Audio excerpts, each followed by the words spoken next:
Shalom, shalom. Esta es una meditación para la festividad de Rosh Hashanah y vamos a estar meditando un poco en comentario de ArtScroll de Rosh Hashanah, tal vez el Maxor, si el tiempo nos lo permite, de Rosh Hashanah en relación a la liturgia. Y también tengo aquí la Mishnah, el tratado Moed con el subtratado para Rosh Hashanah. Y voy a comenzar a traducir de este libro el comentario de ArtScroll en su relación a Rosh Hashanah.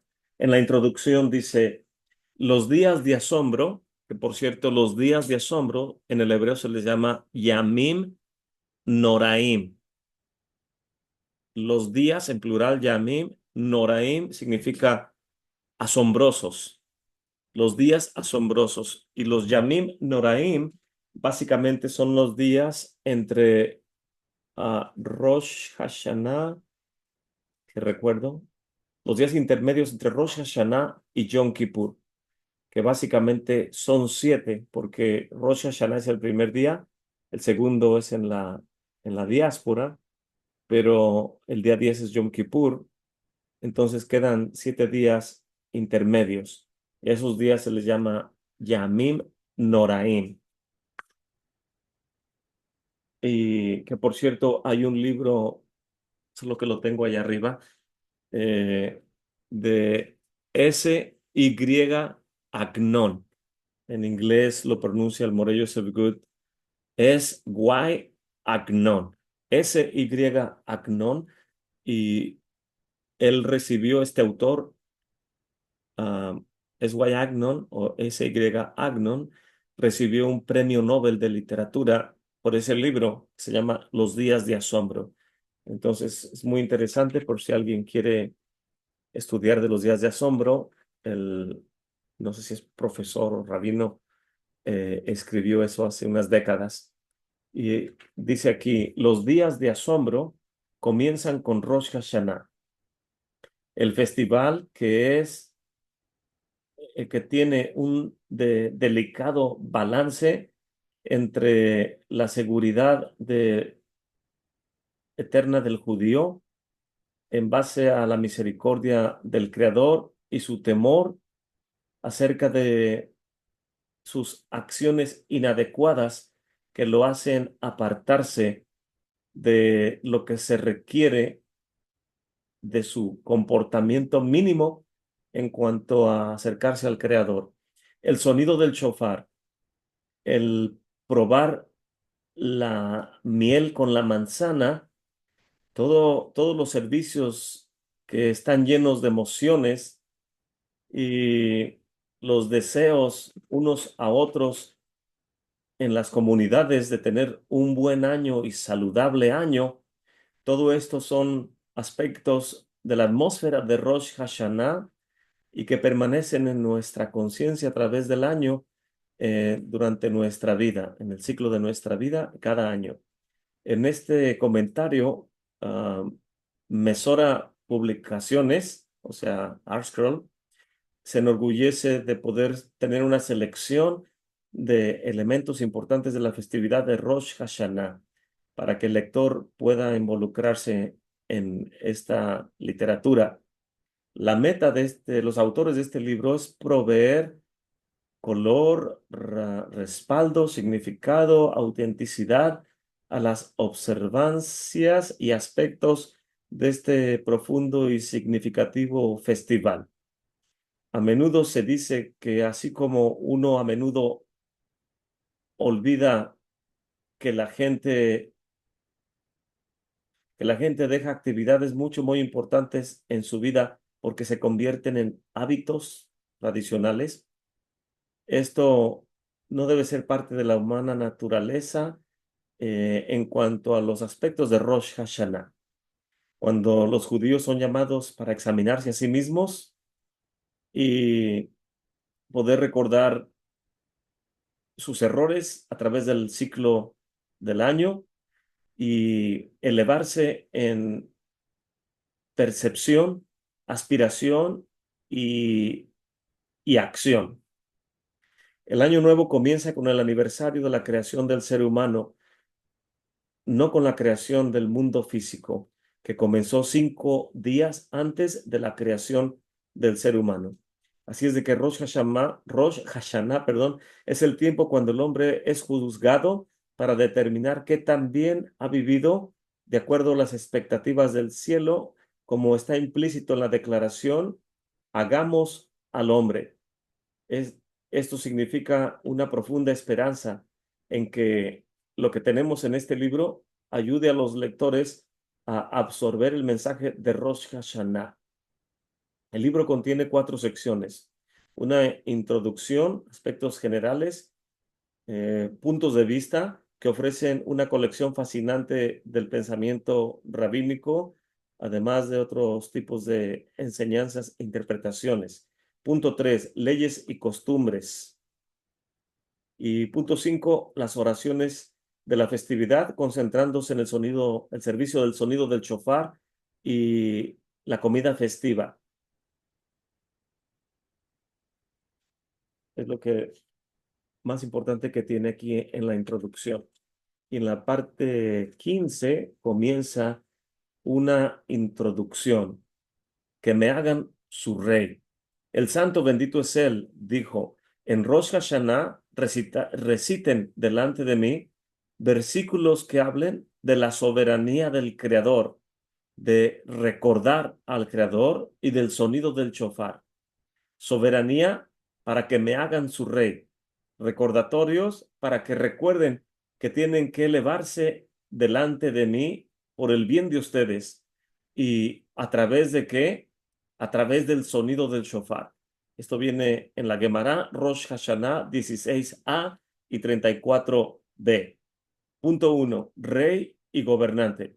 La soberanía del Creador es el principal tema de Rosh Hashanah y de los 10 días de juicio que inaugura desde Rosh Hashanah hasta Yom Kippur.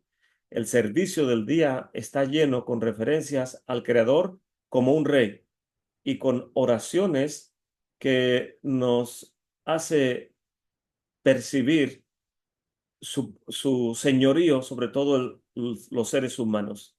El servicio del shofar en el Musaf Amidah comienza con los 10 versículos de la escritura que hablan de reinado. Y como la Gemara nos enseña, recitamos estos versículos para que podamos proclamarlo a él como nuestro rey. Pareciera que el título de rey lleva implícito una dimensión más allá de lo que se expresa por el nombre de Hashem o del tetragramatón, con todo su infinito poder, su perfección y todo lo que implica. Lo que es el significado del reinado de Elohim y cómo fortalece, cómo es, cómo se, cómo fortalece su reinado por nuestras nobles proclamaciones. Además de esto, ¿acaso el Todopoderoso, omnipresente, omnisciente, creador del universo, necesita castigar al hombre para que el hombre pueda entender que tiene que decir, largamente vive el rey? Eh, nos da la introducción acerca de esos 3 principales puntos de la festividad, que son soberanía, recordar y el sonido del shofar. Día del juicio, Rosh Hashanah, o el juicio de Rosh Hashanah. Esto nos explica por qué Rosh Hashanah es un día de juicio.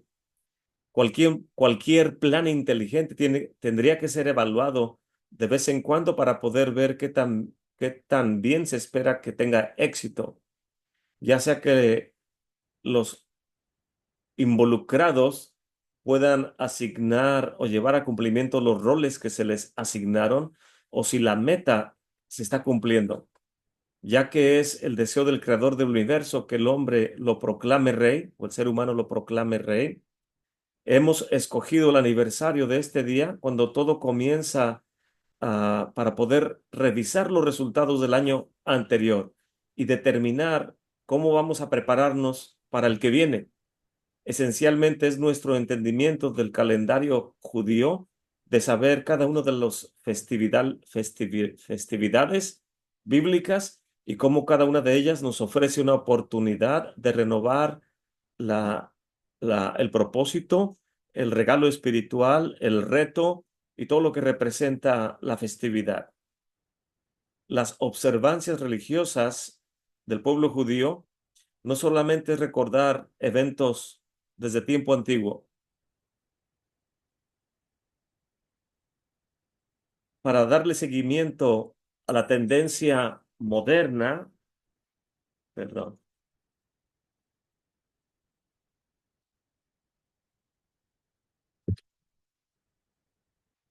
gracias, hermana, para darle seguimiento a la tendencia moderna acerca de cómo interpretan, perdón, siguiendo la tendencia moderna y el cambio de fecha del festival para crear una semana llena de actividades y tratar de entender mejor, sería algo sacrílego y halágicamente no permitible.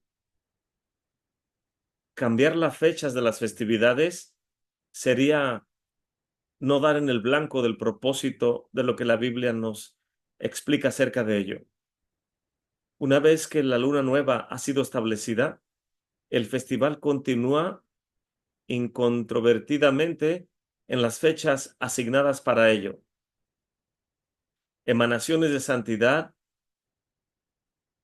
alcanzan el mundo en el Shabbat y el, el perdón en Yom Kippur, la libertad de Pesach y la entrega de la Torá en Shavuot. Las fechas a menudo son cambiadas por gente que no tiene entendimiento de esto, pero no podemos cambiar lo que la Escritura ha prescrito. Eh, Básicamente dice que cada festividad tiene su atmósfera, su significado, su propósito, y es propio que, que sepamos distinguir una festividad de la otra. Por ejemplo, en Shavuot, cuando recibimos la Torá en el monte Sinaí, la mesa está decorada con aspectos de primeros frutos y um, los alimentos también que compartimos en la mesa es lácteos, porque la Torá es semejante a la leche y comemos granos, frutos, yogurt, queso, crema, todos estos aspectos relacionados a Shavuot.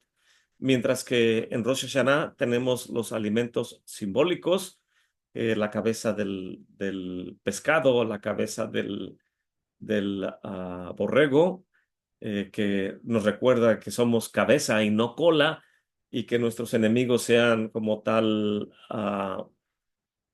¿cómo se llama?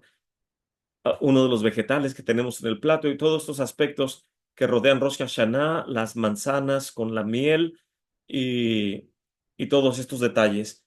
Y Yom Kippur es un ayuno. Se distingue por lo difícil que es estar 25 horas sin alimento y, y no podríamos mezclar la atmósfera de uno con otro. Sin embargo, el Morey Joseph Good nos enseña algo muy interesante, que en, cuando hacemos el Shabbat cantamos Lejai Dodi, ven amado mío al encuentro de la novia, demos la bienvenida al Shabbat. Y cuando hacemos esto, ah, estamos cantando Lejai Dodi y también recordamos, ahí dice el canto Lejai Dodi, que el Shabbat es la fuente de la bendición. Y dice el Moré que el Shabbat es tan vasto, el significado representa la era mesiánica y cada Shabbat probamos un sesentavo de la era mesiánica cuando venga Mesías. Entonces, el Moré nos enseña que es tan grande el mensaje de Shabbat que el santo, bendito es él, nuestro Padre Celestial, tuvo en su sabiduría entregar la Torá en el monte Sinaí, darnos los 5 libros, Bereshit, Shemot, Vayikra, Bamidbar y Devarim, que si los traducimos en base al título como se designa en el hebreo, que es la primera palabra, lo que es el apelativo del nombre, sería en el principio, Bereshit, en el principio, estos son los nombres que él llamó en el desierto con sus palabras. Esa es la Torá que nos entregó en el monte Sinaí a los hijos de Israel. Pero cuando recibimos la Torá, no solamente recibimos la Torá escrita, sino la Torá oral, que es la que nos ayuda a interpretar el texto, porque la Torá escrita nadie le puede añadir ni quitar. Y es muy directa, muy simple, y dice, haz esto, o dice, no hagas esto. Pero cuando dice, haz esto, la misma Torá no te explica cómo hacerlo. Y cuando la Torá dice, no hagas esto, tampoco te explica cómo no lo hagas. La explicación para esas dudas viene en la ley oral, que básicamente son todos los libros de estudio que tenemos a través de todas las generaciones, y ahí se nos explica cómo darle cumplimiento a los 613 mandamientos, cómo interpretar los 613 mandamientos y ver de qué manera podemos apegarnos a nuestro Padre Celestial obedeciendo lo que la Torá prescribe, según sea nuestra edad o nuestra ubicación fuera de Israel, dentro de Israel, y según sea uno extranjero a las puertas, como nosotros, Ger Hashar, o alguien extranjero que vive en la tierra de Israel, Ger Toshab, o alguien que es natural de Israel. Eh, cada individuo va a tener que estudiar la Torá y lo que los sabios explican para poder saber cómo darle cumplimiento a los mandamientos según esté en nuestra capacidad de hacerlo. Y cuando el Eterno, bendito es Él, nos entregó la Santa Torá, Esdras y Nehemías lo estructuraron para que pudiera leerse en el ciclo anual, que tiene alrededor de 53, 54 fines de semana. Entonces, 5 libros divididos en 53 porciones, que se le llama la parashá. Y de esa manera estamos recorriendo el ciclo de lecturas durante el año. Y cuando Yeshua vino a este mundo, estaba en Nazaret y estaba en el servicio de la sinagoga, que por cierto fue en Shavuot, y le fue entregado el libro del profeta Isaías, y encontró el lugar donde dice, el Espíritu del Señor está sobre de mí, por cuanto me ha ungido para darle libertad a los cautivos, y toda esta lectura. Entonces, podemos saber cuándo tomó lugar eso, porque desde tiempo de Esdras ya habían estructurado las lecturas de la Torá y las porciones de los profetas que acompañan a las lecturas de la Torá. Y vemos en este contexto que Yeshua no estaba en contra de la tradición de los sabios, sino al contrario, obedecía lo que los sabios enseñaban. Entonces, recibimos la Torá, la estudiamos durante el ciclo anual, pero es necesario que sea así porque el Shabbat es tan grande, es tan vasto, tan especial, tan santo, que para poder probar un poco de la santidad del Shabbat, de la enorme vastosidad del Shabbat, o de lo vasto que es el Shabbat, de lo hermoso que es el Shabbat de la era mesiánica que representa ah, el servicio del Shabbat, ¿cómo poder probar de ello si no lo dividimos en 53 fines de semana con 7 festividades que vienen en el libro de Levítico 23? Entonces, tenemos 53 más 7, alrededor de 60, si no es que más, con Hanukkah y con Purim. Y esto significa, el número 60 significa un círculo, está completo. Y para poder entender la plenitud del Shabbat, requerimos el recorrido del ciclo anual, incluyendo las 7 festividades y extendiéndonos a la liturgia de Hanukkah y de Purim para poder probar un poco de la grandeza del Shabbat. Y Rosh Hashanah forma parte de esa probada. Pero en ese contexto, dice el Morey Joseph Good, el Shabbat es tan grande que aprendemos de él con la miel y las manzanas de Rosh Hashanah. Probamos de él con los lácteos en Shavuot. Probamos del Shabbat con Yom Kippur, el ayuno de Yom Kippur, y que nos asemejamos a los ángeles del cielo, y que no probamos alimento, no tenemos relaciones esposo con esposa, y no tenemos que desplazarnos de un lado para otro, que los ángeles no caminan, utilizan sus alas para transportarse, y todos esos detalles de Yom Kippur forma parte de la era mesiánica, todas las festividades y las parashats que estudiamos. ¿Alguien tiene un comentario de esta larga introducción?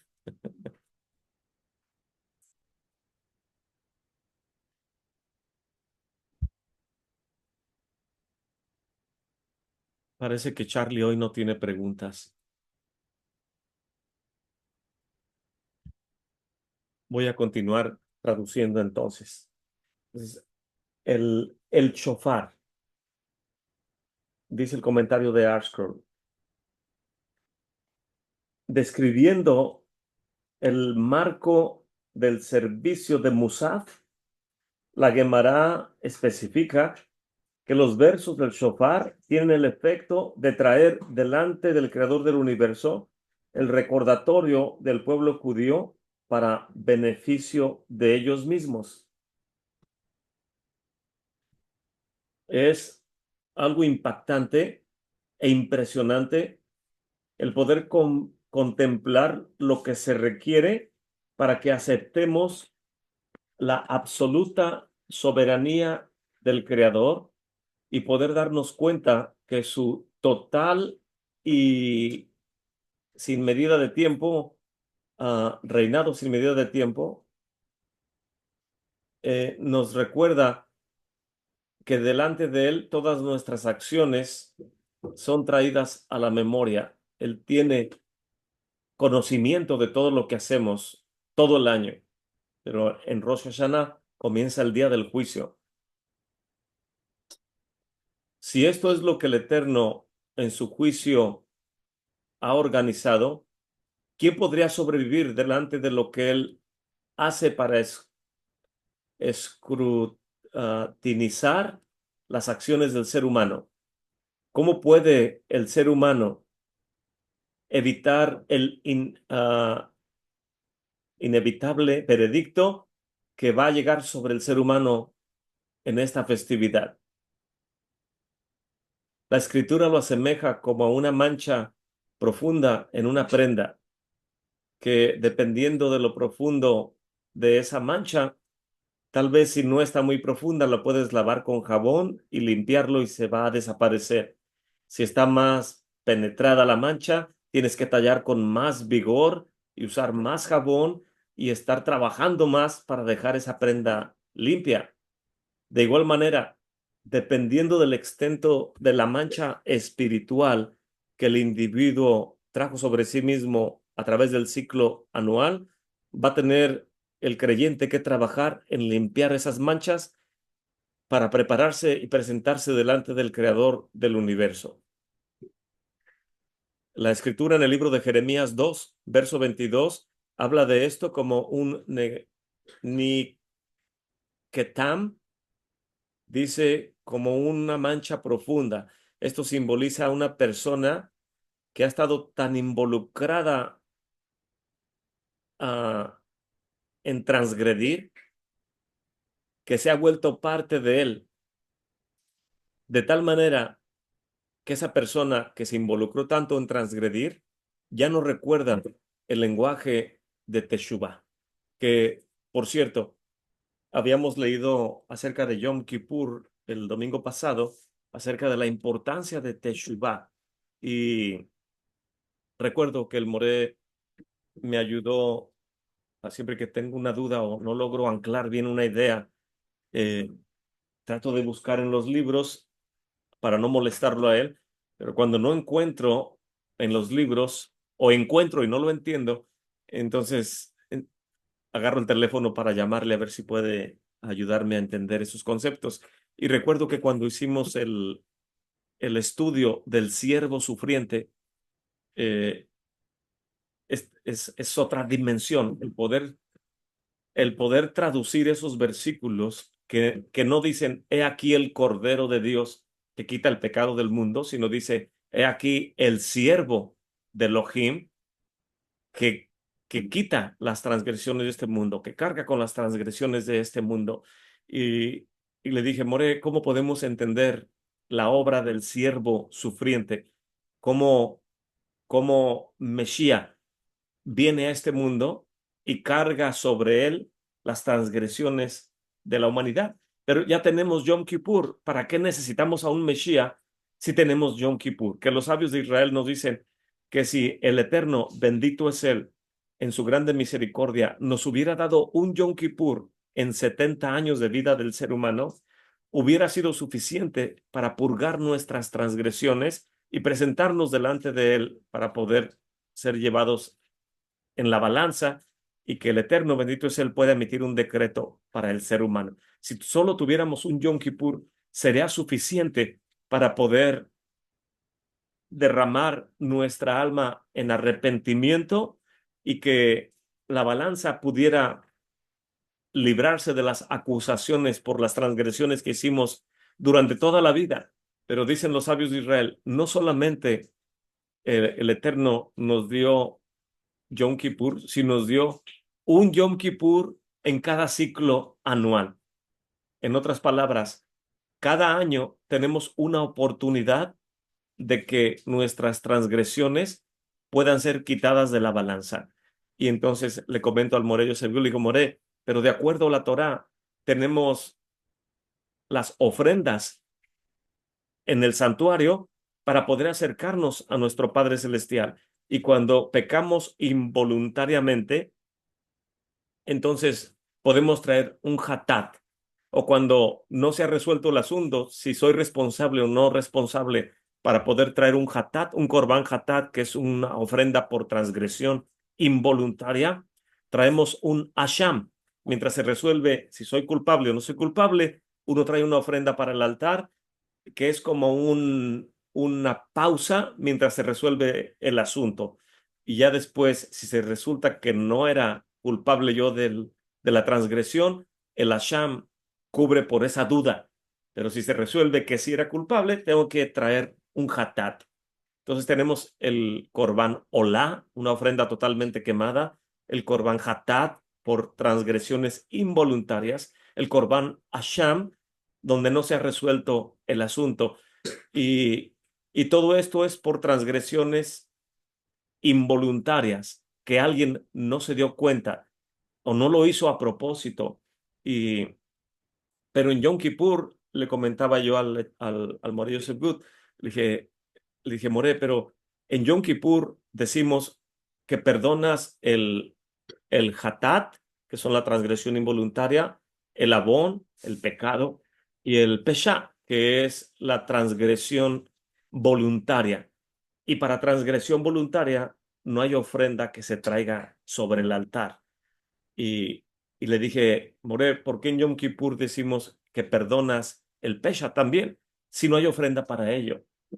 Y el More estaba hablando con él por teléfono.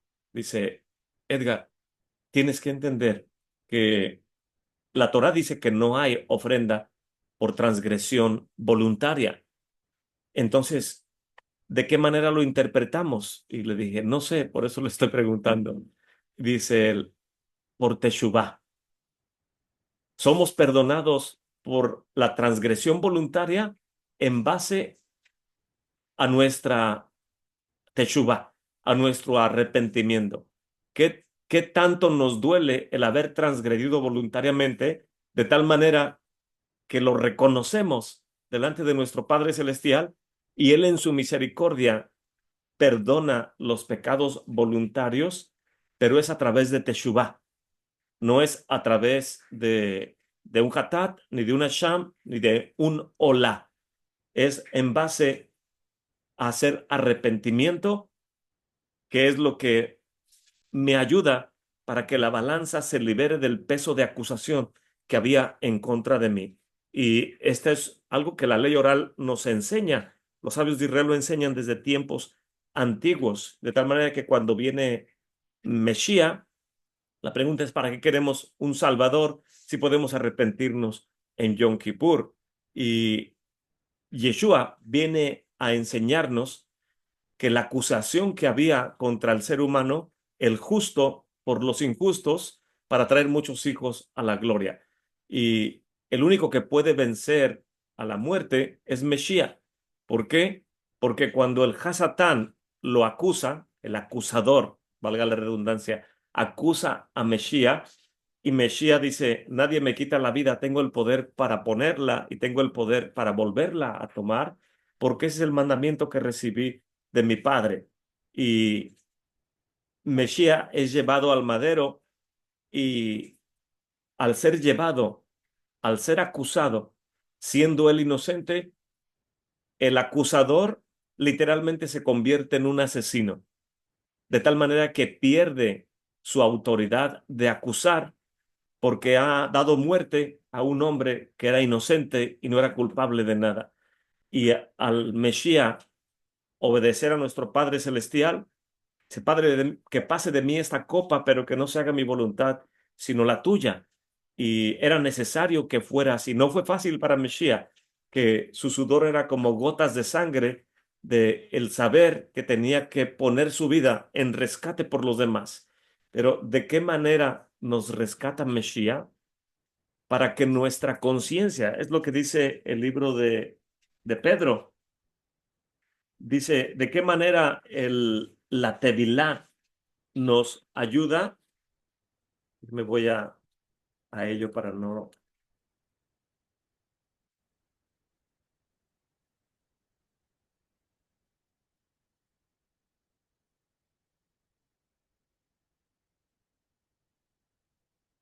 Dice primera de Pedro, capítulo 3, teniendo una buena conciencia, para que en lo que murmuran de ustedes como de malhechores, sean confundidos los que blasfeman su buena conducta en Mesías.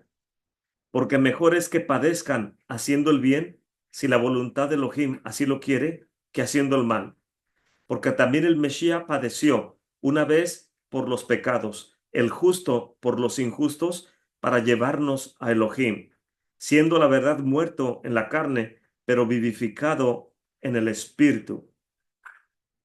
Y ya leímos de acerca de las almas que en otro tiempo, esperando la paciencia de Elohim en los días de Noah, cuando se aparejaba el arca, en la cual pocas, es a saber, 8 personas fueron salvas por agua, a la figura de la cual la Tevilá que ahora corresponde nos pone a salvo, no quitando las inmundicias de la carne, sino como demanda de una buena conciencia delante de Elohim por la resurrección de los muertos.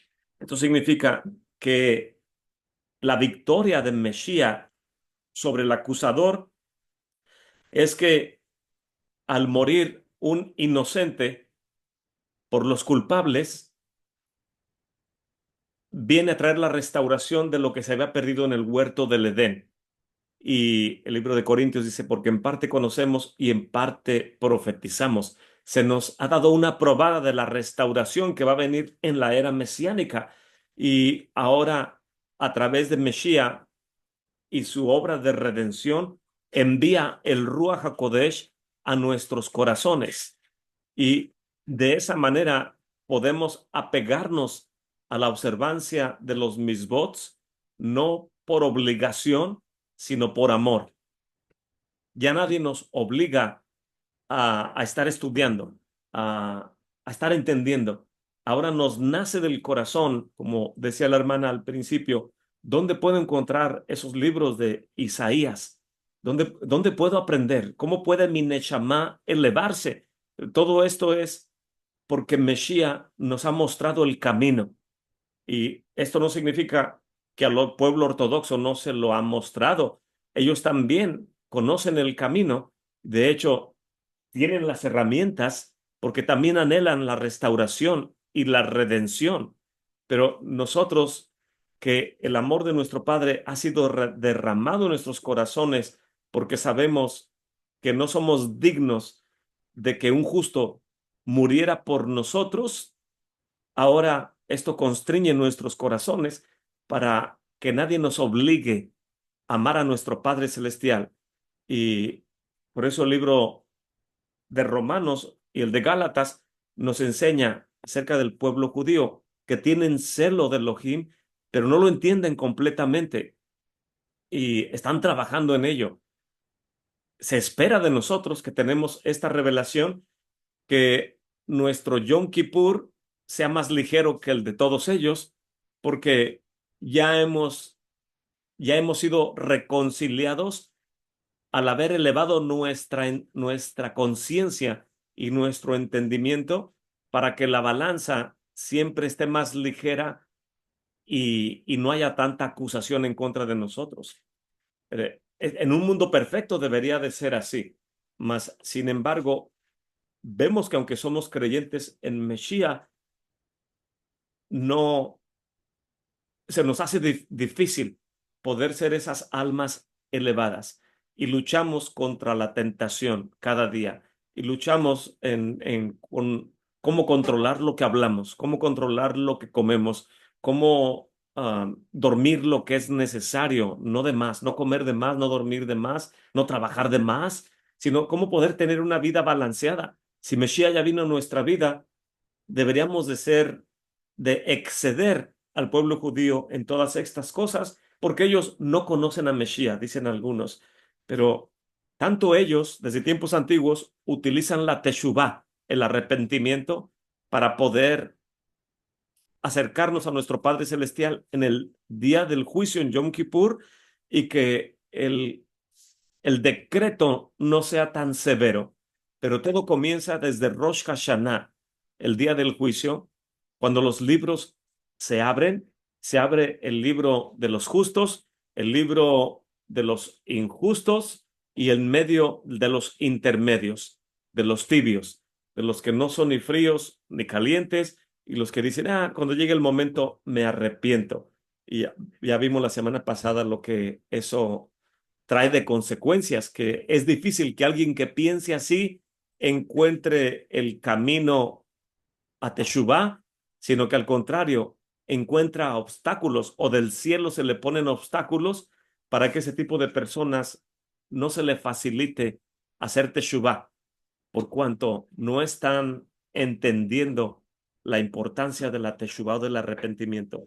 Qué importante es el hacer Teshuvah, el entender lo que es el arrepentimiento, porque el arrepentimiento es lo único que nuestro Padre acepta para la acusación que hay en contra de nosotros por transgresiones voluntarias, por las cuales no hay ofrendas que uno pueda traer al templo, de lo cual el libro de los Hebreos, también lo leímos la semana pasada, porque es imposible, dice, porque es imposible ah, que los que una vez fueron iluminados, Hebreos 6:4, es imposible que los que una vez fueron iluminados y probaron el don celestial y fueron hechos partícipes del Ruach HaKodesh y asimismo probaron la buena palabra de Elohim y los poderes del siglo venidero y recayeron, o sea, transgredieron voluntariamente, es imposible que sean otra vez renovados para arrepentimiento, crucificando de nuevo para sí mismos al Hijo de Elohim, exponiéndole a vituperio. Entonces, ¿de qué nos serviría sentirnos orgullosos de decir, los ortodoxos no creen en Yeshua y yo sí creo en Yeshua, voy más adelante que ellos? Pero si llega uno a transgredir voluntariamente, cosa que el ortodoxo difícilmente transgrede voluntariamente, pero la Torá prescribe para transgresiones involuntarias. Y si estuviera el templo, la gente traería sus ofrendas para Hatat, Asham, o el Olam, o el Shelamim. Mas, sin embargo, nosotros como creyentes en Mesías, si transgredimos voluntariamente, es imposible que seamos renovados nuevamente porque no va a ser Mesías puesto en el madero nuevamente porque no tengo control de mi vida. Y parece ser que no me ha importado que el Ruach HaKodesh haya sido enviado en los méritos del sufrimiento de Mesías a nuestra vida. Entonces, qué importante es todos estos aspectos de redención y los preparativos para el día del juicio, sobre todo entender lo que es Teshuvah, es lo que nos dice el comentario de ArtScroll. Si alguien tiene un comentario, puede hacerlo. Voy a tratar de regresar a lo que estaba traduciendo aquí. Yo moré, shalom, shalom.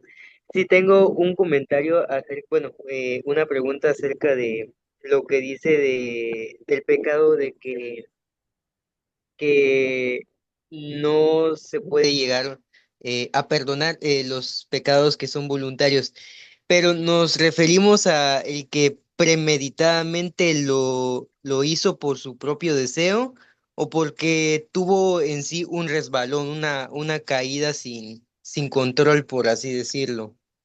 ¿A qué tipo de pecado nos podríamos referir? Sí, pecados que uno conscientemente sabe que la Torá lo prohíbe y, y uno sabiendo eso, lo sigue haciendo. O sea, se espera que cada quien que sabemos nuestro,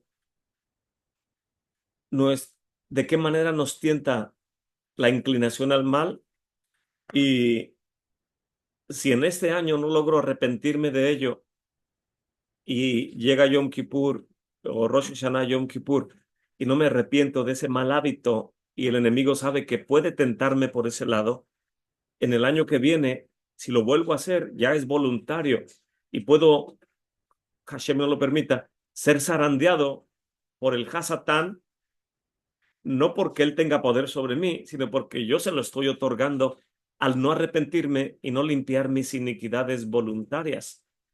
Y voy a leer en este libro que se llama Abodat HaKorbanot, vienen básicamente las ofrendas del altar, pero viene una tabla muy importante en la parte final.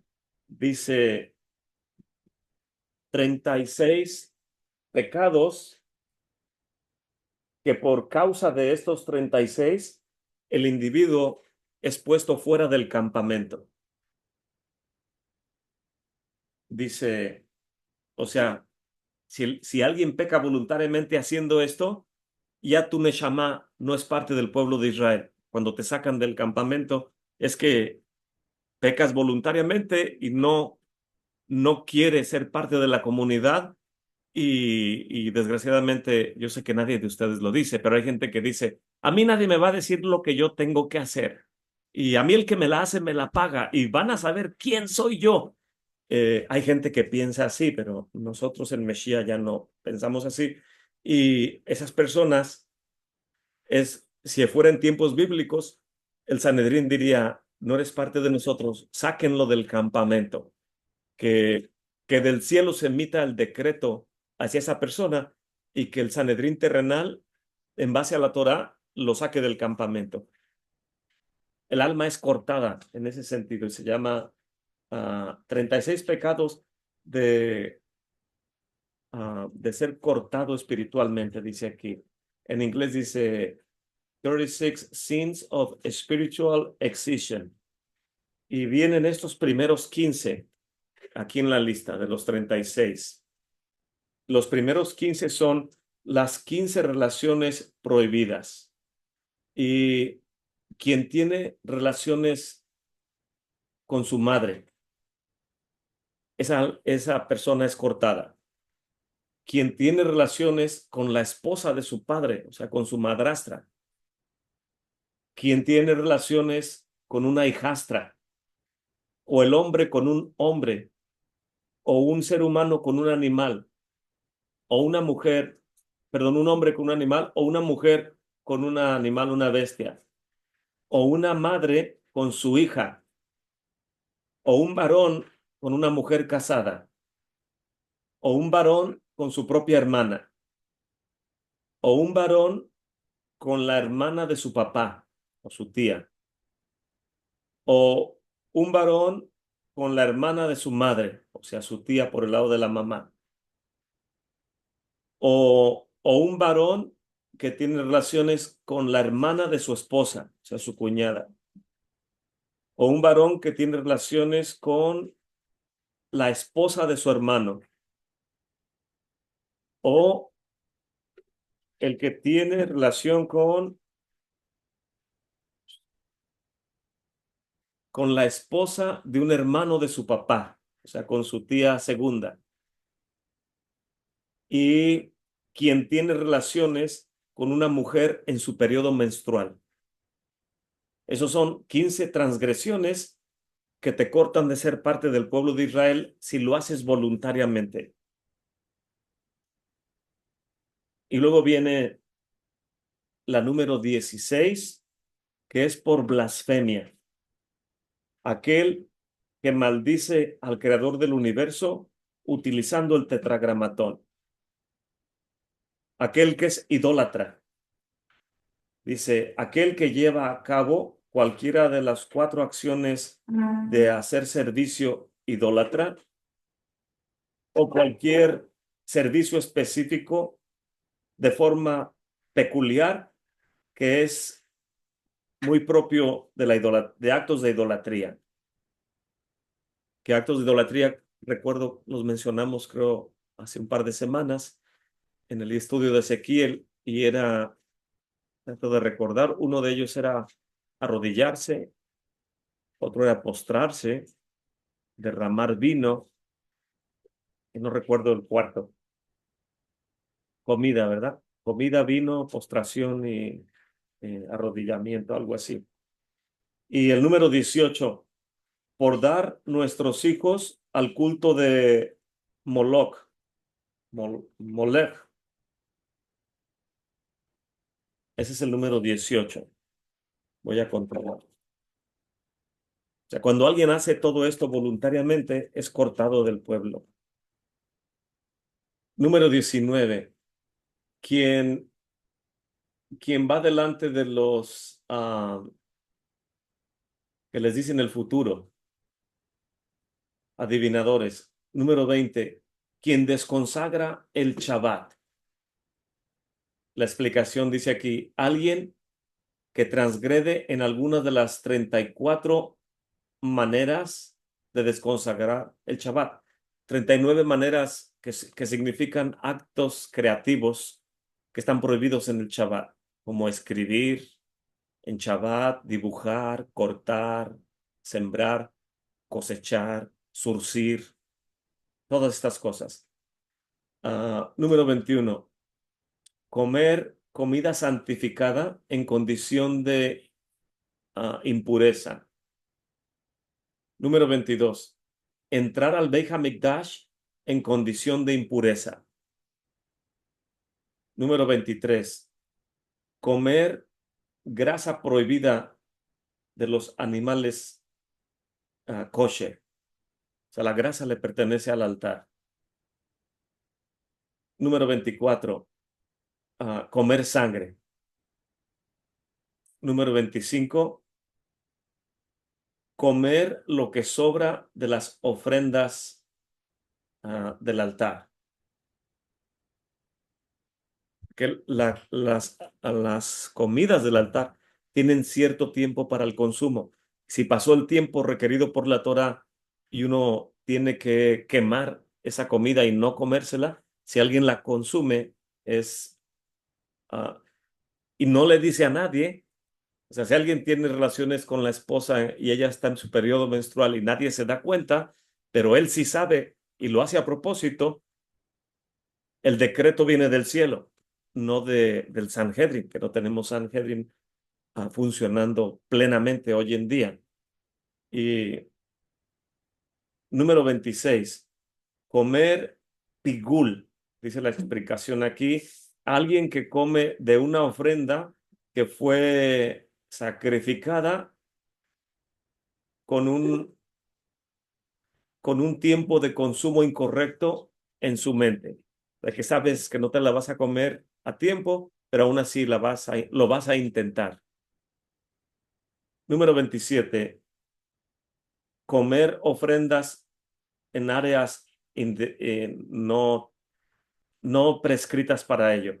Alguien que le hace la shejitá al animal y es una ofrenda para el Eterno y lo hace fuera del área santificada de la Azara. Es en tiempos del templo. Número 28, hacer partes del servicio del santuario fuera de los muros del santuario. Eh, por ejemplo, cuando viene Pesaj, mucha gente tiene o busca la manera, al menos los que yo he conocido, buscan la manera de justificar el comer cordero en sus mesas cuando está prohibido. Y algunos dicen, no, es que ciertas costumbres lo permiten y dependiendo quién es tu rabino y los sefarditas normalmente lo hacemos. Pues, ordené un día los comentarios de uno de los grandes rabinos sefarditas de la generación pasada o antepasada, que se llama el Ben Ish Hai, y es muy respetado y muy querido en los círculos sefarditas. Y, y busqué en la halajá de Pesach, y el Ben Ish Hai dice que no debe uno comer carne de cordero en Pesach. Y el punto es, ¿por qué no lo comes durante otro día del año? ¿Por qué tiene que ser justo en Pesach cuando está prohibido? Pero hay gente que pelea su derecho porque quiere ser bíblico, pero no le importa la halajá. Ese tipo de personas serían cortadas del campamento. Si estuviera el Sanedrín, cuando no está el Sanedrín o no está funcionando el templo, las transgresiones voluntarias caen en manos del cielo. Y número 29, comer hametz en Pesaj. Alguien que come, aunque sea el tamaño de una aceituna, en cualquiera de los 7 días de Pesaj. Ah, número 30, quien come en Yom Kippur, que es ayuno y no debemos comer, si alguien voluntariamente lo hace, es cortado del campamento de la comunidad. 31, alguien quien trabaja en Yom Kippur.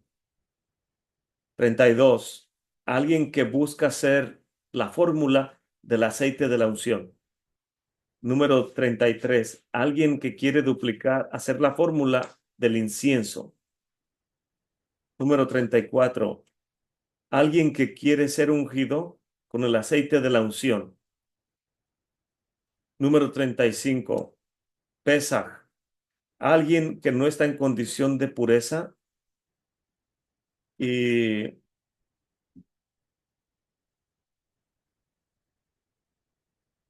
no, perdón, dice la explicación, alguien que no está impuro ni lejos de la santa ciudad de Jerusalén y aún así no trae su ofrenda de Pesaj en tiempos del templo. Y Brit Milá, una persona que no se ha circuncidado. Creo que ese es el 36. Sí, ese es el último.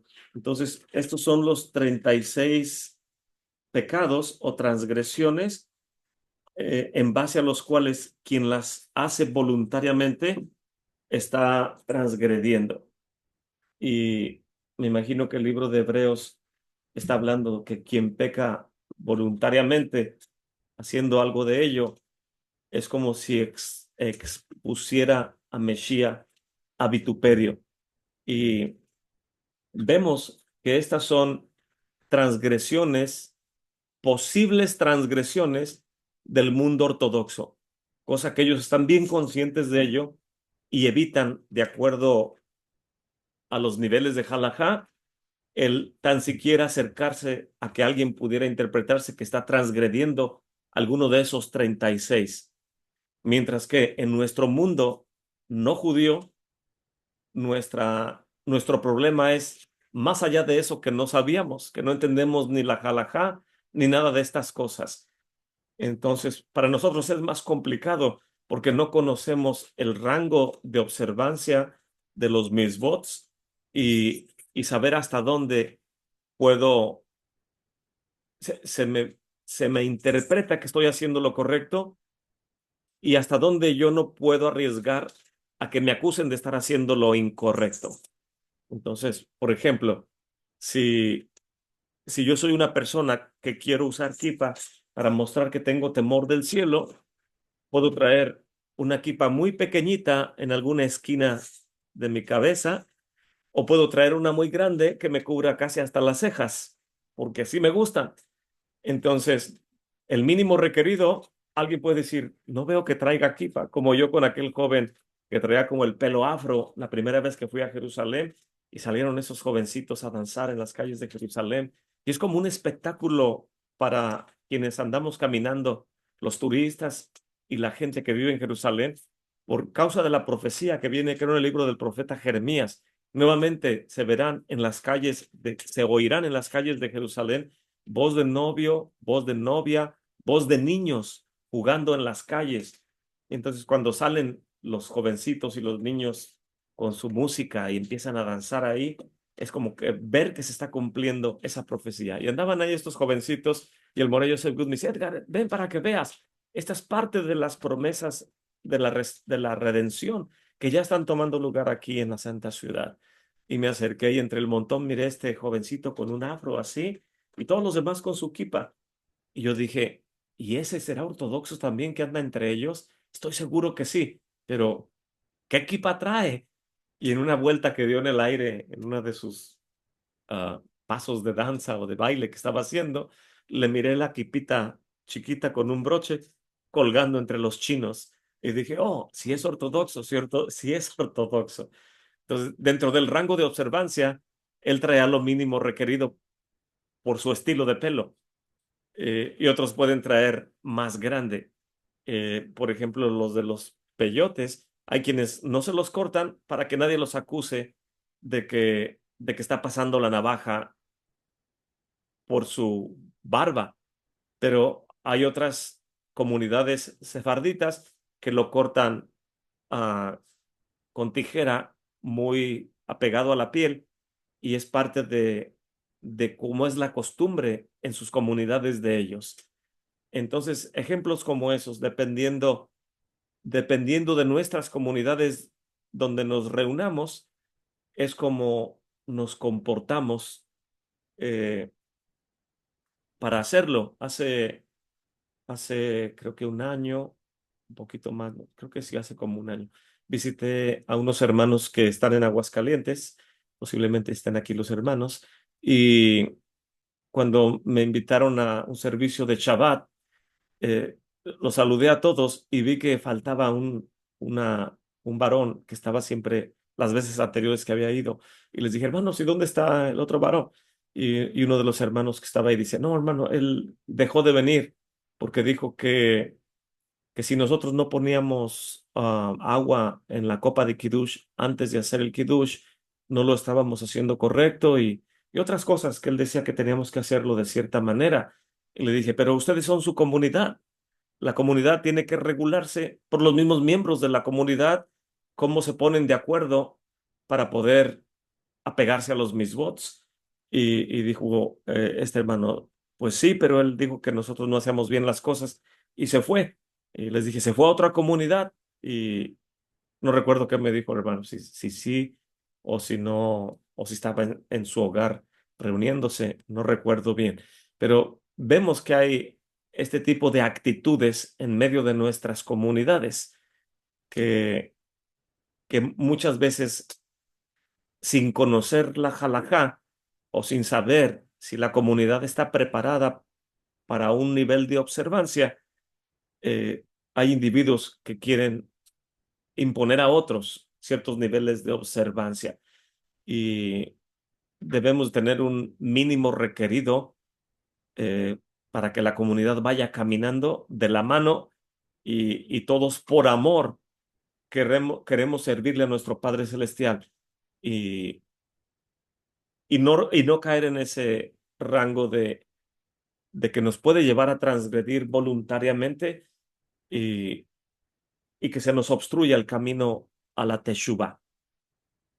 Perdón, Charlie, que fue una explicación larga, pero se me hizo interesante el poder clarificar la diferencia entre transgresiones voluntarias que prohíbe la halajá, esas 36, y transgresiones voluntarias que obviamente no vienen en esa lista y que es obvio que nadie en el pueblo ortodoxo piensa ni siquiera en ellas, pero para muchos de nosotros son tentaciones constantes.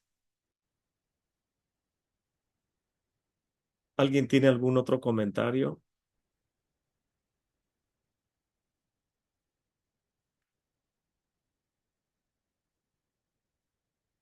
El sonido del shofar. Voy a leer Rosh Hashanah, el día del mes. Si alguien tiene algún otro comentario, no le dé pena interrumpirme la lectura o la traducción. Rosh Hashanah, el día y el mes. ¿Cuándo fue el mundo creado? De acuerdo con el rabí Eliezer, el universo fue creado en Tisri, mientras que de acuerdo con el rabí Yehoshua, fue creado en Nisan. Esto viene en el tratado Rosh Hashanah 10, columna B, hasta Rosh Hashanah 12, columna A. Esta discrepancia se extiende a muchos otros eventos, también como los sabios ofrecen numerosas pruebas en base a la escritura para apoyar su punto de vista. La conclusión de la Gemara es en favor del rabí Yehoshua, que fue creado en Nisan. Y por esta razón, los cálculos astronómicos de acuerdo a la halajá concluyen que los cuerpos celestes comenzaron a existir en el mes de Nisan. Si es así, la Gemara pregunta, ¿cómo puede nuestras oraciones de Rosh Hashanah incluir la declaración? Este día es el inicio de tu creación. Es lo que decimos en el Maxor. Una declaración que parece decir claramente que la creación tomó lugar en Tishri, cuando estamos haciendo servicio litúrgico de Rosh Hashanah, pero si los astros fueron creados en Nisan, ¿por qué proclamamos esto en Tishri? Una explicación de este versículo nos la provee nuestro Rabbeinu Tam, nuestro rabí Tam. Y él nos dice dos tesis fundamentales acerca de la pregunta de Nisan contra Tishri. Punto uno, o tesis número uno. La halajá, de hecho, asume que la creación tomó lugar en el mes de Nisan. La referencia en cuanto a Rosh Hashanah como el principio de la obra creativa del Señor del Universo, bendito es Él, se refiere a su obra en cuanto a enjuiciar el mundo y sobre decidir sobre si el mundo debe continuar su curso. Esto también es un tipo de creación hasta cierto grado muy significativo. Entonces, la halajá dice que en cuanto a Rosh Hashanah, es cuando el Eterno va a juzgar si el mundo continúa o no continúa. Es lo que dice Rabbeinu Tam. Tesis número dos. En, en el caso de la disputa de los sabios de Israel, la regla es en base a esto y estos son las palabras del Elohim viviente. El significado es que cada opinión de la gente que no es de muy alta estatura debe de apegarse a los principios que prescribe la interpretación de la Torá. Por lo tanto, aunque las opiniones parezcan ser contradictorias, cada una tiene su aspecto de verdad. Por lo tanto, el Rabbeinu Tam razona. El mundo fue creado tanto en Nisan como en Tishri y permanece para nosotros un entendimiento acerca de cómo tomó lugar esto en términos prácticos. El Rabbeinu Tam nos propone que en Tishri el Eterno formuló su intención de crear el universo, pero no puso su plan en acción hasta llegar el mes de Nisan. Por ejemplo, vemos en el libro de Reyes que Salomón Hamelech terminó el templo, creo que en el mes de Hesbán, Tishri, Hesbán, ya no recuerdo, ya estoy dudando de cuándo lo terminó, pero, pero no lo inauguraron inmediatamente. Tuvo que esperar hasta Tisri. Sí, creo que lo terminó en Hesban, que es Tisri, Hesban, Kislev, Tebet, Shivat, Adar, Nisan, Iyar, Sivan, Tamuz, Ab, Elul y luego Tisri. Esperó casi todo un año para inaugurar el templo en Tisri. Y entonces lo terminó en un mes, pero lo inauguraron en otro mes. Parece ser que es lo que el Rabbi Nutam nos está proponiendo en sus dos tesis.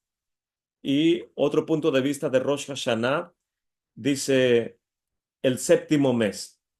La Torá se refiere al mes de Tisri como el séptimo mes, aunque es el principio del nuevo ciclo del año. En su comentario de Éxodo 12:2, el rabí Moshe ben Nachmanides, Ramban, nos explica acerca de este versículo. Este mes, Éxodo 12:2, ahora será para ustedes la cabeza de los meses.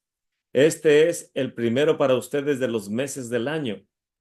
Es un mandamiento en cuanto a referencia de los meses por su número y comienza a partir de Nisan. Además de esto, es un recordatorio constante acerca del grande milagro del Éxodo que tomó lugar en Nisán. Por lo tanto, el pueblo judío no le pone nombres especiales a los meses. De acuerdo con el mandamiento constante de recordar la salida de Egipto, la Torá se refiere al mes de Tisri como el séptimo mes, aunque también marca el inicio del año nuevo. Esto es similar en cuanto a la práctica de referirse a los días de la semana por número. Por ejemplo, el día primero en el calendario secular es el día domingo. El día primero para llegar al Shabbat, en cumplimiento con el mandamiento de constantemente recordar el Shabbat. Entonces, si alguien quiere apegarse al mandamiento de constantemente recordar el Shabbat, diría, este es el primer día de la semana para poder llegar al Shabbat, sería el domingo. Y el martes diría, este es el segundo día de la semana para poder llegar al Shabbat. Y así sucesivamente, este es el sexto día del Shabbat, cuando decimos en la mesa Yom HaShishi, y el día sexto, y entramos inmediatamente al Shabbat. Entonces, esa es la explicación acerca del séptimo mes. Lo que está tratando de decirnos aquí el comentario es que tenemos dos calendarios, perdón. El calendario civil, que es el que necesitamos para la narrativa en el libro de Bereshit, el inicio de la creación, y el calendario religioso, cuya cabeza es el mes de Nisan. A partir de Nisan, Éxodo 12:2, todo lo que leemos en la escritura de Éxodo 12 hasta Apocalipsis es en base al calendario religioso, pero todo lo que leemos desde Génesis capítulo 1 hasta Éxodo 12 o antes de Éxodo 12, el conteo de días y de meses es en base al calendario civil. Necesitamos los dos calendarios para poder estudiar la Torá, ya sea en la narrativa bíblica inicial o ya sea en el resto del Tanaj. ¿Alguien tiene preguntas de esto? Creo que ya todos lo conocen, esos aspectos. Nada más un comentario, More. Ya ve que se cuenta que el día 1 y día 2 estuvimos viendo un estudio que decía que por eso los nombres los días no tenían nombres, porque para darle la mayor grandeza al Shabbat, entonces por eso se contaba como día 1, día 2 y día 3 para llegar al Shabbat. Y es como una conciencia, como elevar nuestra conciencia por causa del día del Shabbat. Así es, amén. Gracias, hermano. Y ahora viene una interpretación que dice, los meses tienen nombres. Los nombres hebreos que se utilizan actualmente para los meses del año son de origen extranjero. La Gemara en la Gemara en el Yerushalmi de Jerusalén, en el tratado Rosh Hashanah 1:2, nos explica, los nombres de los meses vinieron con el pueblo de Israel desde Babilonia.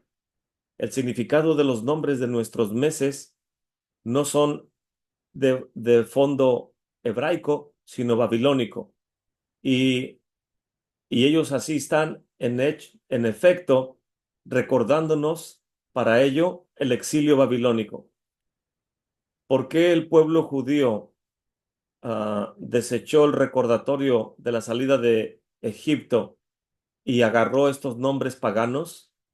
El rabí Moshe ben Nachmanides, el Rambán, cita Jeremías 16, 14 y 15, en el cual dice, y ya no se dirá un juramento, diciendo, por la vida de Hashem, quien trajo a los hijos de Israel de la tierra del norte de Babilonia. En otras palabras, el milagro del regreso del exilio babilónico viene a tomar lugar sobre el milagro de la salida de Egipto, hasta cierto punto, pero no completamente. Y esto queda en la memoria del pueblo judío.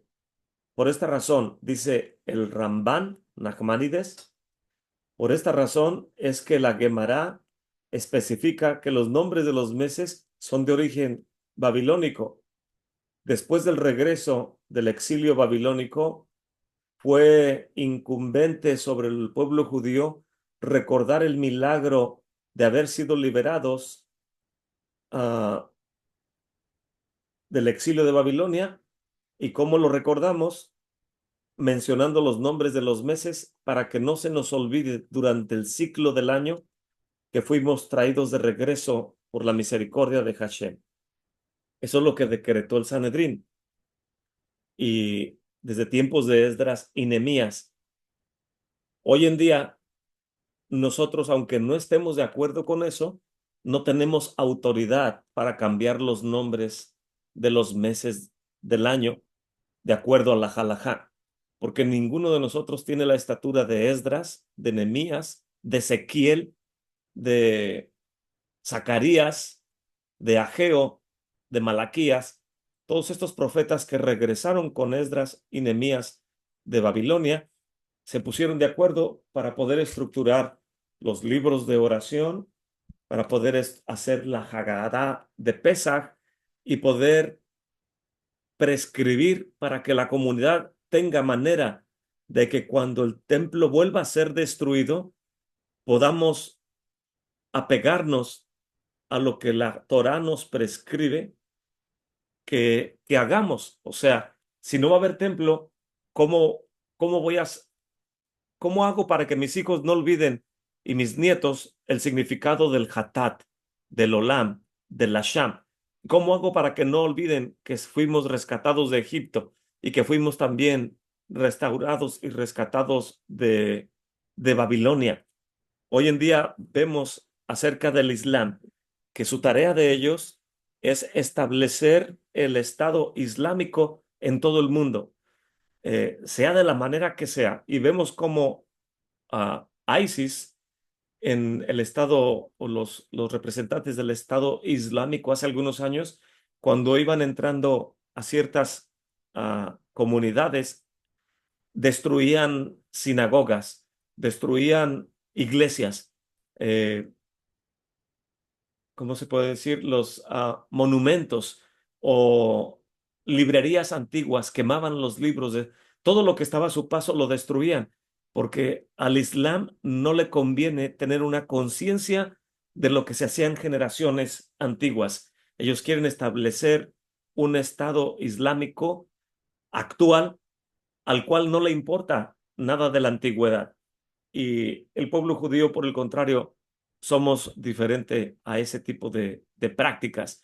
Eh, el Estado de Israel es el más grande en actividad arqueológica y no solamente por el Instituto de Antigüedades de Israel, que es el encargado de todas las áreas arqueológicas, pero dice el Moreh Yosef Good, es increíble cómo la mayor parte de la población se involucra en que esto sea de esta manera, en que se pueda estar ah, escarbando, indagando y descubriendo cosas de nuestros ancestros, cosas del tiempo de Abraham, de Isaac, de Jacob, nuestros patriarcas, del tiempo del rey David, del rey Salomón, del tiempo de Esdras, de Nehemías y todas estas cosas. Entonces, son dos niveles de conciencia muy diferentes de lo que hace el Islam a lo que hace el pueblo de Israel.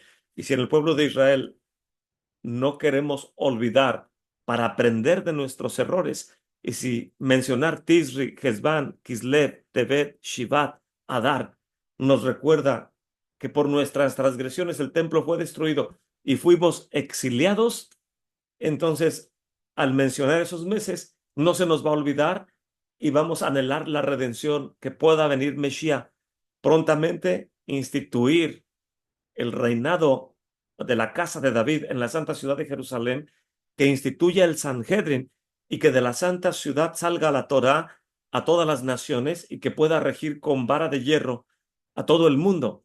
Y cómo tener una conciencia constante de esto es parte de la lucha que hoy en día están haciendo los rabinos en el judaísmo ortodoxo de la ciudad de Jerusalén. Hoy en día los rabís están diciendo: 3 veces al día oramos que se instituya el reinado de la casa de David. 3 días, 3 veces al día hacemos el amidad que la santa ciudad de Jerusalén pueda volver a tiempos gloriosos de la casa de David y, y que puedan los exiliados regresar nuevamente.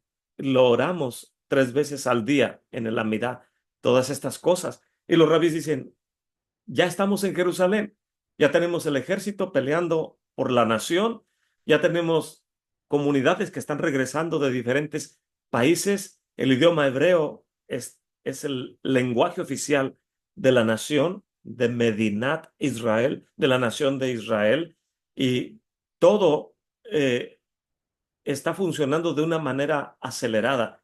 El día de ayer, el rabí Eliyahu Berkowitz, junto con el rabí Yashua Wonder, pusieron un video de que iban los dos caminando. Dicen: vamos aquí caminando al Monte de los Olivos para mostrarles dónde es el posible lugar de la incineración de la vaca roja. Y estuvieron ahí en el video explicando que el templo debería estar en ese lugar y que de esa elevación el Cohen puede mirar hacia ese lugar del altar y todos estos detalles. Y recuerdo el año pasado, antes de Pesach, estaba intercambiando am, en un chat preguntas. Bueno, estaba yo haciéndole preguntas más bien al rabí Wonder, que yo no sabía que era miembro del Sanedrino, vocero del Sanedrino hoy en día, y, pero lo tenía de amigo en WhatsApp y le estaba haciendo preguntas, ocasionalmente le hacía preguntas. Entonces en esa ocasión le pregunté: Rabí, ¿le puedo hacer una pregunta? Y ella me mandó una mano diciendo que sí. Y le dije: mi pregunta es, el grupo llamado Boné Israel, que son los encargados de traer las vacas rojas, dicen que tienen un lote en el Monte de los Olivos y el rabí vive en el Monte de los Olivos.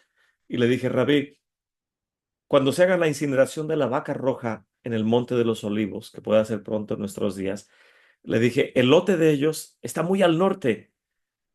De acuerdo a la halajá y los rabís en esta generación están de acuerdo a que en ese lote que está, no solamente no está paralelo a la Puerta Dorada en el Monte de los Olivos, todavía está mucho más al norte. Y le dije: Rabí Yashua, ¿qué dicen los rabinos y qué dice la halajá en esta generación? ¿Acaso puede el Cohen hacer el degüello de la becerra en cualquier área del Monte de los Olivos? O sea, muy al norte donde está la Universidad Hebrea o muy al sur donde está la comunidad musulmana. ¿Dónde lo puede hacer?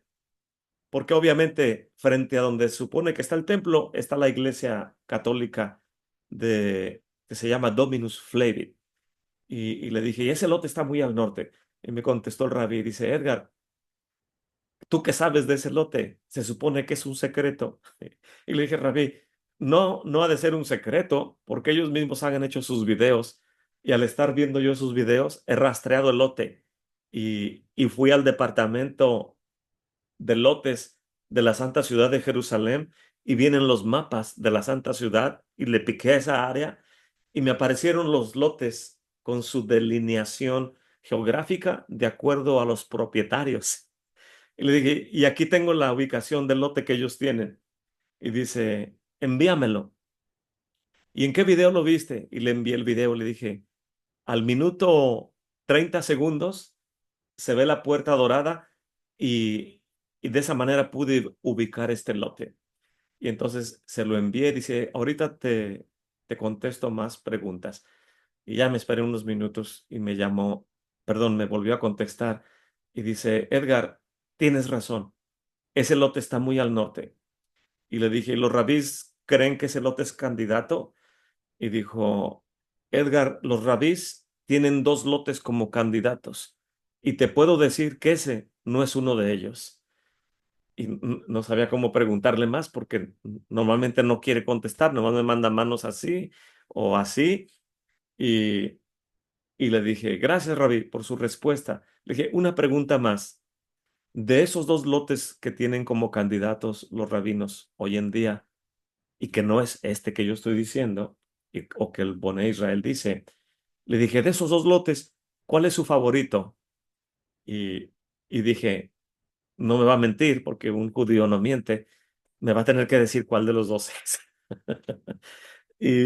Y no me mintió, pero se me fue por la tangente. Dice, Edgar, ya estamos preparándonos para Pesaj, andamos limpiando la casa o preparándonos para limpiar la casa para Pesaj. ¿Te parece bien si continuamos con esta plática después de Pesaj? Y le dije, está muy bien, Rabbi, muchas gracias por su tiempo. Pero en este video que hicieron, presentaron ese lugar y dijeron en el video, es el rabí con el que he estado interactuando.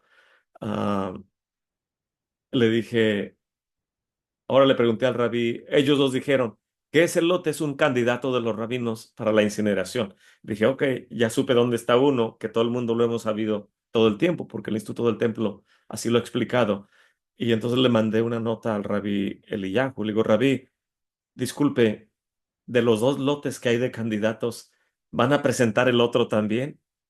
Y dijo, sí, eso vamos a hacer. Entonces dije, oh, Baruch Hashem, muchas gracias.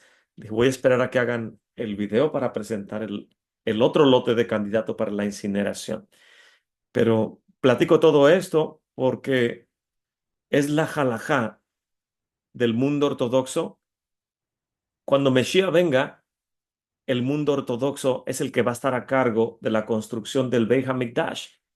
Y el Sanhedrin, que va a ser establecido, ya hay un Sanhedrin hoy en día establecido, pero no reconocido por la mayor parte de las comunidades ortodoxas, sean sefarditas o askenazís. Y um, entonces vemos que aspectos de la redención están moviéndose a mucha velocidad.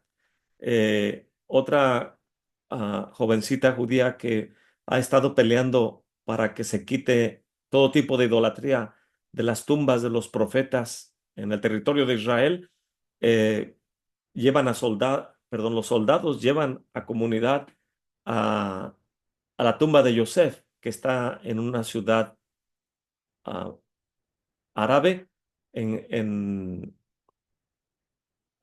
el norte, en Samaria. Se supone que es Shechem, hoy en día se llama Nablus. Entonces, están peleando para que no tengan que estar siempre protegidos por el ejército, porque si entran sin ejército los matan. Y encontraron que habían puesto verjas de metal y cobraban la entrada para visitar las tumbas de los profetas en el Monte de los Olivos, donde está el profeta, creo, Zacarías, Malaquías y Ageo. Y, y la iglesia que está a cargo de ese lote puso cruces en los pasamanos y en las puertas, en las verjas. Entonces, estos rabinos y esta comunidad enviaron una carta al Departamento de Asuntos Religiosos del Estado de Israel diciendo que era ridículo que en tumbas de profetas de Israel estuvieran decoradas por idolatría de las iglesias cristianas. y, y me envió fotos y la carta y todo lo que enviaron, lo puse en el grupo de WhatsApp hace como un mes o poco más de un mes. Y el día de ayer puso una nota a ella diciendo, hemos avanzado un poco y quitaron las cruces, pero pusieron otro símbolo del Vaticano ahí. Y una persona dice, ¿de qué manera hemos avanzado? Quitaron las cruces y pusieron otro símbolo de ellos. Y dijo ella, bueno, es parte de la lucha. Al menos ese símbolo no es totalmente reconocido como idolatría en el judaísmo, pero la cruz sí lo es. Entonces ya avanzamos un poco, pero seguimos peleando para que quiten ese símbolo también. Lo que pasa es que el cura de esa iglesia, dice ella, es muy astuto y le contestó a su manera al departamento de asuntos religiosos y se salió con la suya para poder reemplazar las cruces por ese otro símbolo. Pero dice ella, seguimos trabajando en ello. Entonces, vemos que esta generación es la generación que va a construir el Beit HaMikdash. Y no vamos a regresar al judaísmo del siglo primero de tiempos de Yeshua. El Sanhedrin va a gobernar desde Jerusalén y, y es parte de la realidad de, del tiempo moderno. Entonces, no tenemos la autoridad para cambiar calendarios, tampoco tenemos autoridad para cambiarle los nombres a los meses. Y lo que podemos hacer en nuestras comunidades, ponernos de acuerdo, como dijo la hermana Leti, y decir, ok, esta es nuestra comunidad, somos tantas familias, ¿les parece bien si aquí le llamamos a los días de la semana por número y no por el nombre que tienen? Y, y entre comunidad podemos hacer eso, pero no tenemos autoridad para regir otras comunidades y decirles, tienen que hacer lo que nosotros hacemos porque los meses de Babilonia son paganos. Si los sabios ya decretaron que se pueden usar, porque no somos superiores en profecía a ellos. ¿Alguien tiene algún comentario o una nota de reclamo para la cajita?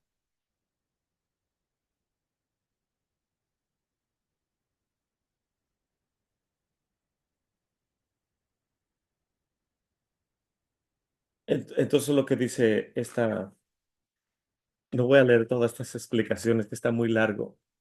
El día del sonido del shofar, tal vez tenga que terminar con esta sección. Dice, es un día de recordatorio. La Torá se refiere a Rosh Hashanah de dos maneras. Un día de recordar el sonido del shofar, Levítico 23-24, y también un día de sonar el shofar, Números 29-1. El término recordatorio del sonido, del sonar, implica que el shofar es solamente recordado, pero no tocado. Esto tiene un apoyo escritural en base a la prohibición rabínica en contra de sonar el shofar en Rosh Hashanah cuando cae en Shabbat. Por lo tanto, si Rosh Hashanah cae en la semana, como se describe en el Kiddush y en el Amidah, es un día del sonar el shofar cuando es entre semana. Sin embargo, si la festividad cae en el Shabbat, Rosh Hashanah es día de recordar el sonido del shofar, pero el shofar no se suena si la festividad cae en Shabbat. Creo que fue lo que nos pasó el año pasado. No, el año pasado, no, el antepasado, ¿verdad? El año pasado sí lo sonamos. El contexto de los versículos puede ser tomado más allá en base a la alusión escritural y lo explicado por los rabinos en el aspecto de la prohibición de sonar el shofar en Shabbat. El versículo en el libro de Levítico dice, un día de descanso, un recordatorio del sonido del shofar. El término Shabbat, Shabbatoch, el día de descanso, también significa un Shabbat.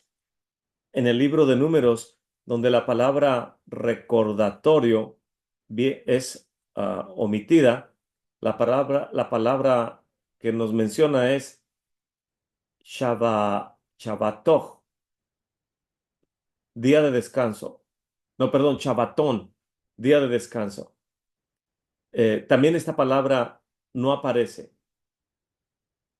Por lo tanto, los versos al respecto llevan una alusión en base a lo que decretan los sabios de Israel de no sonarlo en el Shabbat. Eso es lo que dicen los sabios. No se suena el shofar en Shabbat. En tiempo del templo sí, pero hoy en día no. Por ejemplo, hoy en día, de acuerdo a la halajá, está prohibido cantar la bendición de los Kohanim. Solamente en Jerusalén se puede cantar, pero fuera de la santa ciudad de Jerusalén, no se puede cantar. Ah,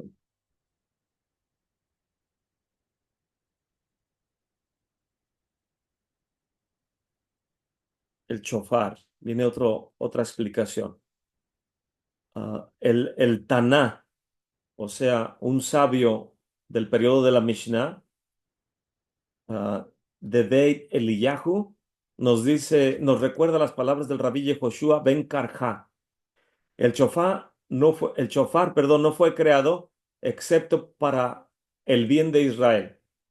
La Torá fue dada al pueblo de Israel con el sonido del shofar, como está escrito en Éxodo 19:19. El sonido del shofar continuaba incrementándose. Los muros de Jericó se colapsaron con el sonido del shofar, como está escrito en Josué 6:20. Y, y fue cuando el pueblo escuchó el sonido del shofar que el muro cayó. La venida del Mesías será anunciada con el shofar, como está escrito en el libro de Zacarías 9:14. Entonces Adonai aparecerá delante de ellos, o sea, de Israel, y su flecha saldrá como un relámpago. Adonai Elohim aparecerá con el sonido del shofar.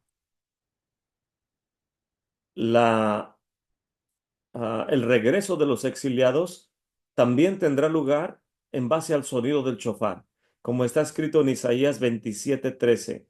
Y será que en aquel día él sonará un grande shofar y ellos vendrán, aquellos que habían sido esparcidos hasta la tierra de Asiria y aquellos que habían sido arrojados a la tierra de Egipto, y ellos sonarán y ellos se inclinarán delante de Adonai en su santo monte en Jerusalén, como está escrito, Isaías 58:1. Clama desde tu garganta y no te detengas, como el shofar levanta tu voz. Es lo que dice el Tana de Rabí Eliyahu.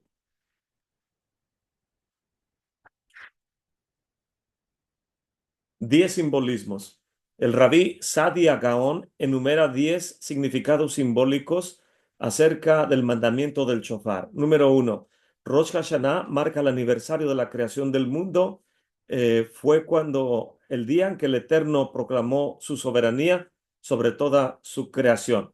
Por lo tanto, es una costumbre sonar las trompetas en la coronación del rey y de igual manera proclamar la soberanía sobre nosotros en el día del sonido del shofar. Punto 2. Rosh Hashanah da inicio a los 10 días de arrepentimiento. Y así como un rey proclama un periodo y tiene que decretarse este periodo, ¿cómo se apoya este decreto? Con el sonido del shofar. Como nos dicen nuestros sabios, quien quiera que quiera arrepentirse, que se arrepiente ahora. Si no, que vaya a reclamar después. Punto 3. En el monte Sinaí, el pueblo judío gritó, todo lo que está ahí haremos y después entenderemos. Éxodo 24:7. Cuando el pueblo aceptó la Torá en ese tiempo, el sonido del shofar continuaba incrementándose con más fuerza. En Rosh Hashanah, el shofar nos recuerda nuestro compromiso de decir haremos y escucharemos. Punto 4. El shofar nos recuerda las reprensiones de los profetas y nos llama al arrepentimiento, como viene en Ezequiel 33, verso 2 al 9. Punto 5. El shofar nos recuerda orar por la reconstrucción del Santo Templo, como dice el profeta Jeremías 4, 19 al 20, lamentando, no estaré en silencio, porque el sonido del shofar se ha escuchado, oh alma mía, el sonido de guerra. Destrucción sobre destrucción se ha proclamado. Punto 6. El shofar, el cuerno del carnero, nos recuerda de la atadura de Yitzhak. Génesis 22.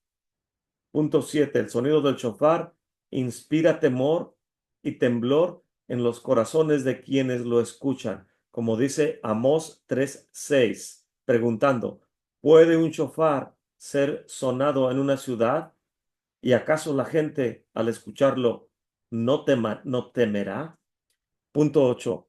El shofar nos recuerda del grande y asombroso día del juicio en el futuro, como dice Sofonías 1, 14 al 16, describiendo, cercano está el grande día de Adonai, un día de ira, un día de problemas y opresión, un día de grande desolación, un día de obscuridad, un día de nubes y niebla, un día del sonido del shofar. Punto 9, me falta uno más. El shofar nos recuerda la larga espera del regreso de los exiliados y hace que dentro de nuestros corazones anhelemos por ese tiempo, porque en aquel día Él sonará un grande shofar y ellos vendrán, los que estaban hasta Asiria. Punto 10. El shofar nos recuerda de la resurrección de los muertos y ah, despierta nuestra creencia de poder esperar ese anhelado día. Porque dice, todos los habitantes del mundo y moradores en la tierra, cuando Él levante una bandera sobre las montañas, ustedes la verán. Y cuando Él suene el shofar, ustedes lo escucharán. Habitantes del mundo se refiere a los que estén vivos y moradores de la tierra, los que van a resucitar. Y también el sonido del shofar es para confundir al Hasatán, pero quiero terminar. Alguien me preguntaba acerca del que qué diferencia había entre el sonido del shofar en, en Shavuot y en Rosh Hashanah y el shofar Hagadol. Entonces, solamente tenemos 3 sonidos de shofar en el ciclo de liturgia anual. El cuerno derecho, el primer shofar, se suena en el monte Sinaí cuando recibimos la Torá. El cuerno izquierdo, estoy tratando de recordar si el derecho o el izquierdo, el otro cuerno se suena en la resurrección de los muertos. Son los 2 cuernos del carnero del Akeida en el tiempo de Yitzhak, es lo que dice el Midrash. Pero el shofar Hagadol, el grande shofar, es el que se suena en la ceremonia final de Yom Kippur, que se llama Neilá, cuando las puertas se cierran. El decreto se emite y se cierran las puertas. Y en el libro de Primera de Corintios, capítulo 15, viene el shofar que se suena en la resurrección de los muertos, que es la final trompeta. Y dice el verso 51 del capítulo 15 de Primera de Corintios. He aquí que les digo un misterio. Todos ciertamente no dormiremos, es lo que dice Isaías, los moradores de la tierra, mas todos seremos transformados en un momento, en un abrir de ojos, a la final trompeta, porque será tocada la trompeta o el shofar, y los muertos serán levantados sin corrupción, y nosotros seremos transformados. porque es menester que esto corruptible se vista de incorrupción y esto mortal se ha vestido de inmortalidad. Entonces vemos que en Rosh Hashanah toma lugar la resurrección de los muertos, de acuerdo a lo que dice Rab Shaul en Primera de Corintios 15. Los vivos seremos transformados y los moradores en el polvo serán levantados, dice el profeta Isaías. Eso es el shofar de Rosh Hashanah. Y en Mateo 24, Mesías nos habla acerca del shofar Hagadol. Que por cierto, estos tres shofares no tienen nada que ver con las trompetas de Apocalipsis. Mateo 24, verso 27, voy a leer desde el 29. Y luego, después de la aflicción de aquellos días, el sol se obscurecerá y la luna no dará su lumbre, y las estrellas caerán del cielo, y las virtudes de los cielos serán conmovidas. Y entonces se mostrará la señal del Hijo del Hombre en el cielo. Y entonces lamentarán todas las tribus de la tierra y verán al Hijo del Hombre que vendrá sobre las nubes del cielo con grande poder y gloria, y enviará a sus ángeles con grande voz de shofar, shofar Hagadol, y juntarán a sus escogidos de los cuatro vientos de un cabo del cielo hasta el otro. En otras palabras, nos está diciendo Mesías que la segunda venida toma lugar en Yom Kippur. La resurrección de los muertos toma lugar en Rosh Hashanah, la venida de Mesías y la plenitud de los exiliados regresando toma lugar en Yom Kippur, como dice Mateo 24. Y el primer shofar, o el shofar de la recepción de la Torá, es el que se suena en la fiesta de Shavuot. Y pues ya me extendí de más. Gracias por su tiempo. ¿Alguien tiene algún comentario?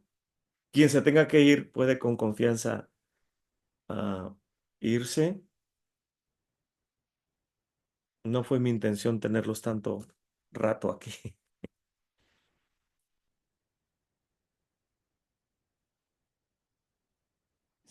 More, el shofar Hagadol es el largo, ¿ya? Porque los otros son los cortos, ¿verdad? El primero y el último. No, el shofar bíblico siempre es de carnero. ¿O siempre es corto? Ok. Sí. Nada más que cuando dejó de haber carneros, los sabios prescribieron que se podía usar el de antílope o de cualquier otro animal kosher que no sea bovino, o sea, que no sea de toro o de vaca o de becerro. Y está prohibido en la halajá usar shofar de, del toro o de la vaca porque recuerda al becerro de oro. Pero de ahí en más hay shofares de antílopes o de ibex, que le llaman unos cuernos negros largos como con anillos. Ujú. Pero el bíblico es el cuerno del carnero. Ok. Gracias, More. Gracias a Hashem. ¿Algún otro comentario o pregunta, hermanos?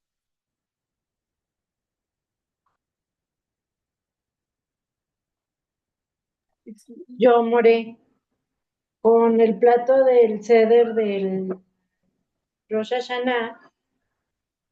Un ejemplo, si mi esposo no le gusta el pescado y para nada lo quiere probar, ¿cómo le hago ahí? Ah, iba a bromear diciendo, ¿habrá pescado vegetariano? Puede hacerle ah, tacos de cabeza. Tacos de cabeza de pescado no le gusta, o sea, ni de chiste. Ya ve que dicen que nomás por representación un pellizquito y ya, pues Sí, ni eso hacen. ni eso quiere. No. Sí, pues lo que se utiliza tradicionalmente es cabeza de pescado o cabeza de cordero. Ah, ya. Puedo cambiarla por cordero entonces. Y puede cambiar por, sí,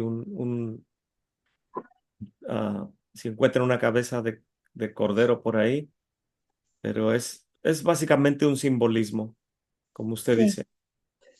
Ah, muy amable, More, gracias. Sí, gracias al Creador que nos ayude a aprender de estas cosas. ¿Algún otro comentario, hermanos?